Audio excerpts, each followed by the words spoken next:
I'm trying to make a DIY concrete countertop for my tiny house. I did a lot of research, and the conclusion I came to was that concrete countertops were the cheapest and nicest countertops for the money. But I wanted to try and see if I can get some marbly striping with some pigments and stuff. So I had some black and white concrete pigments, and I'm just making veins like you would see in like a marble or a natural stone. I made this form off camera. It's just made out of an 8-foot sheet of melamine. It's just cheap particle board, but the plastic coating on the outside makes it really nice for this application. The concrete will not stick to this. And then I'm pouring the wet concrete on top of those, trying to make sure they don't smudge too much. So I demolded the countertop, and it did not go well. And the first attempt was a failure. It broke upon trying to get it out of the mold. And then if we look at the veining I was trying to make on it, it kind of worked, but it got really smudgy. It doesn't really look like the way I wanted it to. So we're going to try again.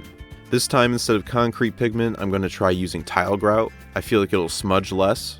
And I'm doing the same thing as before with the striping patterns. I'm just trying to make some nice veining patterns on it like you would find in marble. I should also talk about the concrete I'm using. It's not actually concrete. It's actually high-strength mortar from Rapid Set, and I was having a major issue with mixing this stuff in my cement mixer because it just would not mix at all. It would just stick to the bottom, get stuck in the corners, and do nothing. Maybe it's a skill issue, I don't know. So I resorted to just mixing in a bucket with drill. The reason I'm using the Rapid Set mortar mix is because you can get these additives for it. This is called a flow control, and it makes it super liquidy without having to add any extra water. I'm trying to get this as liquidy as possible so that it levels out and there's very few air bubbles. Now I'm just pouring my bucket into the mold. I'm trying to pour it directly on top of my veins to try and preserve them as best as possible.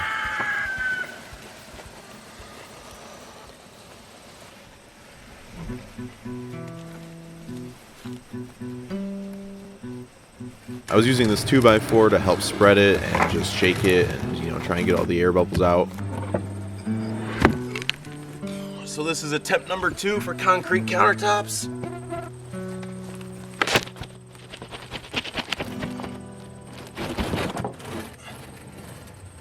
Oh, it broke. But this countertop also came out to be another failure. It had less breaks than the first one, but it's still broken a lot of places. It's not a total failure though, because if you notice, the striping and the veins actually look really nice. I am very happy with the striping, but it just is not strong enough to transport like this. And at this point, I've just given up on the mold. I'm just gonna pour it in place inside the house. But first, I gotta get the countertops ready for that. I gotta disconnect my sink and all my stuff. I'm actually gonna be using this plywood countertop as the bottom of the mold to hold the concrete. Doing it this way is a little bit simpler, but it does mean I have to make the top smooth by hand. With a mold, I would have just flipped it upside down and then the bottom would have been perfectly smooth. And I've never worked with concrete before, so I'm not super confident in my skill to get a perfectly smooth top on this. But at this point, I just need a new countertop. I need to get it done, so we're gonna see how it goes. To prep the countertop for the concrete, I'm making these negative molds for all the appliances. So the sink and the new stove will be able to fit directly into the countertop. And speaking of stoves, I'm super excited for this new stove. This whole time I've been living here for the last 2 years, I've just been cooking on a camping stove with one burner, and it used these little disposable propane canisters. So now I'll be able to hook it up to a big propane tank, and I'll have double burners, double the cooking. It's gonna be great. On the edge of the countertop, I'm making it drop down just a little bit to cover up the bottom of the plywood on the face of the outer edge. I hope you get what I mean. I didn't do a good shot of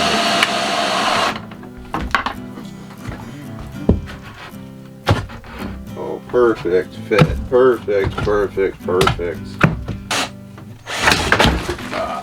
So the countertop mold is all done. It's ready for concrete to be poured into. So for the quote-unquote concrete countertops, I'm actually using high-strength mortar, specifically Rapid Set high-strength mortar mix. I watched some YouTubers make concrete countertops, and a lot of them use this, and they were very happy with it. The reason why this mortar mix is really nice for this application is because you can do these additives. I'm going to add something to make it more liquidy without adding more water. I'm also going to put something in there that makes it last longer too.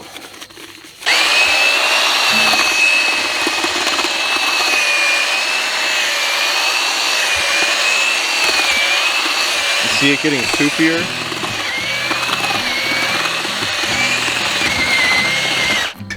First bucket getting poured. Oh god, it's really heavy.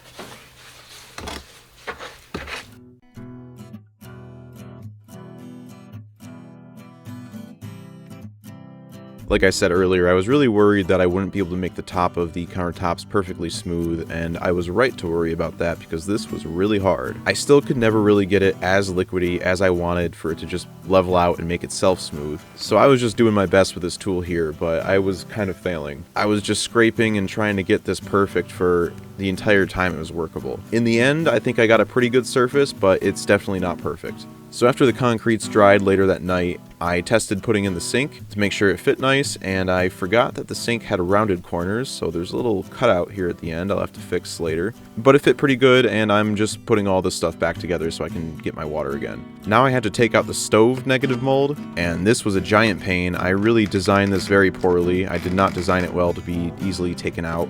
I kind of thought it would just lift right out, but I was mistaken. And I did some damage to the countertop as I was ripping it out.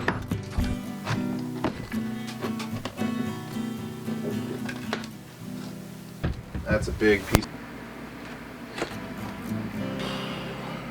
Now it's time to take off the front-facing part of the mold, and we'll check how the sides look. You can see that there's some voids on the outer face, and I don't like the way this looks, so I'm going to cover it with more concrete, and I'm going to try and make like a stone kind of facade look. And now I also got to cut out where the stove's going to go. When I was refacing the edge of the countertop, I also fixed that broken spot by the stove. I ran a gas line through the cabinets coming over to the stove. Just going to do a quick little test fit, make sure it fits nice in there still.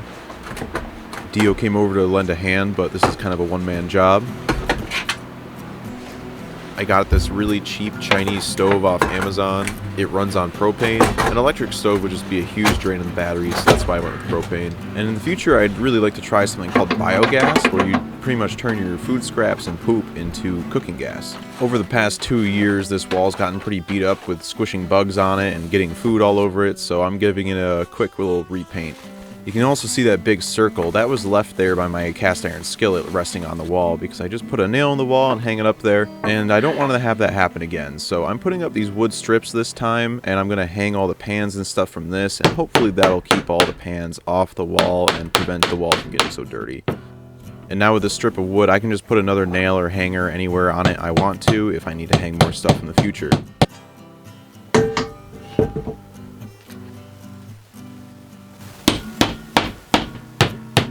One of the last things I want to do for the kitchen is make a little hanging cabinet. I just want somewhere to put my microwave. It's just been hanging out in my lower cabinets, and that's a pain in the ass. So I'm just slapping together some plywood right now, and I'm going to call that an upper cabinet. This shack is not going to be my forever home. This is really just a temporary place I'm going to live in for a few years while I save money for my real house. So I don't really want to go too crazy with all the cabinetry and stuff. I just really need this place to be functional above everything. Functional and cheap.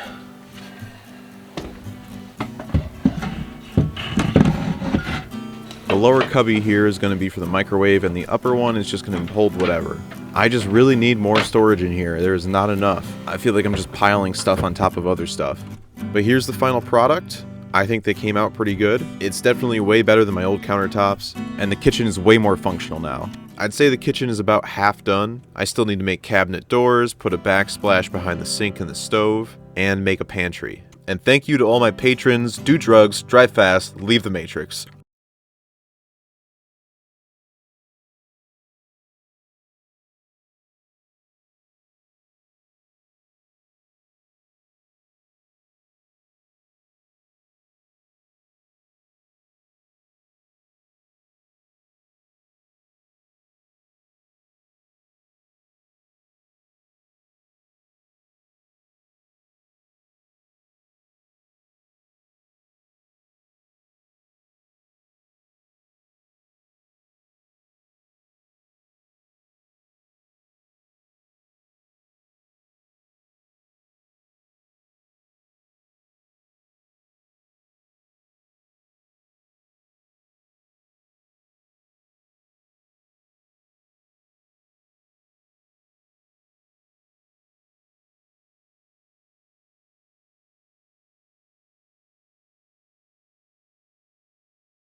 So I'm giving it a new coat of paint.